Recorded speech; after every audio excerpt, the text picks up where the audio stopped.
एक आपने एडवर्टाइजमेंट देखा होगा ना कि स्वागत तो पान पराग से ही होगा। तो ये ईरान का जो पान पराग है ना, वो मिसाइल्स है, सुपरसोनिक मिसाइल्स। उनका जो पान पराग है वो हाइपरसोनिक मिसाइल्स है। और उनका जो डोम, इनका जो ये डोम है, इनका जो अपना डिफेंस सिस्टम है, उनको सबको ध्वस्त करने के बाद में ईरान ने बता दिया कि भेजिए जितने सैनिक भेजने हैं। उसके बाद एक बयान आया अमेरिका के कि हमने जो है अपना जल सेना को बिल्कुल अलर्ट कर दिया है और बहुत सारी पनडुब्बियां वहां पर पहुंचने वाली है। तुरंत ईरान ने बदले में एकदम जवाब दिया कि आइए फिर हम स्वागत के लिए युद्ध तो ईरान, अमेरिका, इजराइल का दुनिया क्यों सफर कर रही है इसमें? दुनिया इसलिए सफर कर रही है क्योंकि ईरान के जो स्ट्रेट ऑफ हार्मुज का जो रास्ता है, वो पूरी दुनिया का जो जितना भी तेल है, ईंधन है, गैस है, वो वहीं से होकर के निकलता है। और उस पर कब्जा किसका है? आजकल एक नात कह लीजिए, नज़म कह लीजिए, या उसके गीत कह लीजिए, बड़ा वायरल हो रहा है कि दरिया है हमारा। तो इसमें दरिया ईरान चाहता हम तबाह हो जाएं। ईरान बता चुका है दुनिया के लोगों को कि भाई ये दरिया हमारा है, स्ट्रेट ऑफ हार्मुज हमारा है। और स्ट्रेट ऑफ हार्मुज के रास्ते जितना भी यहाँ से ईंधन निकलेगा, गैस निकलेगी, तेल निकलेगा, डीजल निकलेगा, पेट्रोल निकलेगा, वो हमारी मर्जी से निकलेगा। तो ईरान चाहता हम तबाह हो जाएं। ईरान तो ये चाहता है कि सुख शांति रहे। जो लोग चाहते हैं कि तबाह हो जाए, वो अपने आप तबाह हो चुके हैं। मतलब बातचीत करने के लिए भी तैयार नहीं। ईरान ने कहाँ हमला किया था? आप देखिए कि गाजा पर किसने हमला किया था, फिलिस्तीन पर किसने हमला किया था, गाजा को किसने खत्म किया, फिलिस्तीन को किसने खत्म किया, छोटी छोटी बच्चियों पर किसने बम बरसाए, बेगुनाहों का खून किसने बहाया, लोगों के घरों को किसने ध्वस्त किया, स्कूलों के ऊपर बमबारी किसने की, अस्पतालों को किसने बिस्मार किया। जो लोग बिस्मार करने वाले हैं अस्पतालों को, जो लोग ध्वस्त करने वाले हैं स्कूलों को, जो लोग खून बहाने वाले हैं बेगुनाहों का, जो लोग मासूम बच्चों को मर्डर करने वाले, मासूम बच्चों की हत्या करने वाले हैं, आज वो खुद तबाह हो रहे हैं। अमेरिका के लिए बड़ा खतरा बन सकता था ईरान, देखिए बन सकता था नहीं, बन चुका है।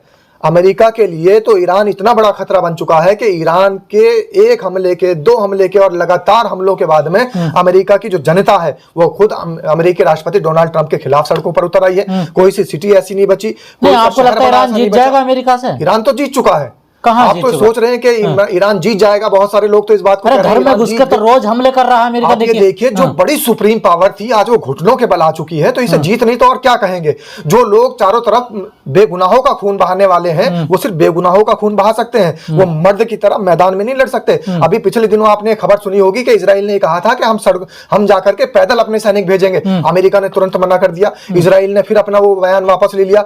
और ये जो बात चल रही थी कि हम अपने सैनिकों को वहां पर पैदल भेजेंगे और पैदल भेजने के बाद में हमला कराएंगे, ईरान को नेस्त नाबूद कर देंगे, ध्वस्त कर देंगे। लेकिन फिर क्या हुआ? फिर उसके बाद जब ईरान की तरफ से एक बयान आया कि स्वागत के लिए तैयार है। एक आपने एडवर्टाइजमेंट देखा होगा ना कि स्वागत तो पान पराग से ही होगा। तो ये ईरान का जो पान पराग है ना, वो मिसाइल्स है, सुपरसोनिक मिसाइल्स। उनका जो पान पराग है वो हाइपरसोनिक मिसाइल्स हैं। और उनका जो डोम, इनका जो ये डोम है, इनका जो अपना डिफेंस सिस्टम है, उनको सबको ध्वस्त करने के बाद में ईरान ने बता दिया कि भेजिए जितने सैनिक भेजने हैं। उसके बाद एक बयान आया अमेरिका के कि हमने जो है अपना जल सेना को बिल्कुल अलर्ट कर दिया है और बहुत सारी पनडुब्बियां वहां पर पहुंचने वाली है। तुरंत ईरान ने बदले में एकदम जवाब दिया कि आइए फिर हम स्वागत के लिए तैयार हैं। युद्ध तो ईरान, अमेरिका, इजराइल का दुनिया क्यों सफर कर रही है इसमें? दुनिया इसलिए सफर कर रही है क्योंकि ईरान के जो स्ट्रेट ऑफ हार्मुज का जो रास्ता है, वो पूरी दुनिया का जो जितना भी तेल है, ईंधन है, गैस है, वो वहीं से होकर के निकलता है। और उस पर कब्जा किसका है?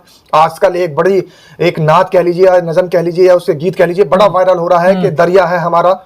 तो इसमें दरिया ईरान चाहता हम तबाह हो जाएं। ईरान बता चुका है दुनिया के लोगों को कि भाई ये दरिया हमारा है, स्ट्रेट ऑफ हार्मुज हमारा है। और स्ट्रेट ऑफ हार्मुज के रास्ते जितना भी यहाँ से ईंधन निकलेगा, गैस निकलेगी, तेल निकलेगा, डीजल निकलेगा, पेट्रोल निकलेगा, वो हमारी मर्जी से निकलेगा। तो ईरान चाहता हम तबाह हो जाएं। ईरान तो ये चाहता है कि सुख शांति रहे। जो लोग चाहते हैं कि तबाह हो जाएं, वो अपने आप तबाह हो चुके हैं। मतलब बातचीत करने के लिए भी तैयार नहीं। ईरान ने कहाँ हमला किया था? आप देखिए कि गाजा पर किसने हमला किया था, फिलिस्तीन पर किसने हमला किया था, गाजा को किसने खत्म किया, फिलिस्तीन को किसने खत्म किया, छोटी छोटी बच्चियों पर किसने बम बरसाए, बेगुनाहों का खून किसने बहाया, लोगों के घरों को किसने ध्वस्त किया, स्कूलों के ऊपर बमबारी किसने की, अस्पतालों को किसने बिस्मार किया। जो लोग बिस्मार करने वाले हैं अस्पतालों को, जो लोग ध्वस्त करने वाले हैं स्कूलों को, जो लोग खून बहाने वाले हैं बेगुनाहों का, जो लोग मासूम बच्चों को मर्डर करने वाले हैं, मासूम बच्चों की हत्या करने वाले हैं, आज वो खुद तबाह हो रहे हैं, आज खुद वो बिस्मार हो रहे हैं। आज ये वक्त आ चुका है कि ईरान ने जब से हमला किया है, तब से बड़ी बड़ी ताकतें, अपने आप को सुप्रीम पावर बताने वाली ताकतें, जो दुनिया को बताती थी कि हम दुनिया की एक बड़ी पावर है,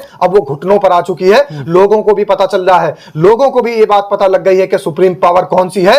और सुप्रीम लीडर की मौत के बाद तो ये लोग ये सोच रहे थे कि अब तो ये घुटने टेक देंगे, जैसे हमने लीबिया से कर्नल गद्दाफी को खत्म किया था, जैसे हमने वेनेजुएला से मोदुरो को गिरफ्तार किया था, जैसे हमने इराक के राष्ट्रपति सद्दाम हुसैन को फांसी के तख्ते पर चढ़ाया था, वही हाल यहां पर भी कर देंगे। लेकिन इनकी भूल थी, जैसे ही सुप्रीम लीडर की यहां पर शहादत हुई और उनको शहीद किया गया, उनकी शहादत के बाद से लेकर के अब तक वो हाल हो चुका है कि ट्रंप पागल हो चुका है और नेतन्याहू जैसा चूहा बिल में घुस चुका है।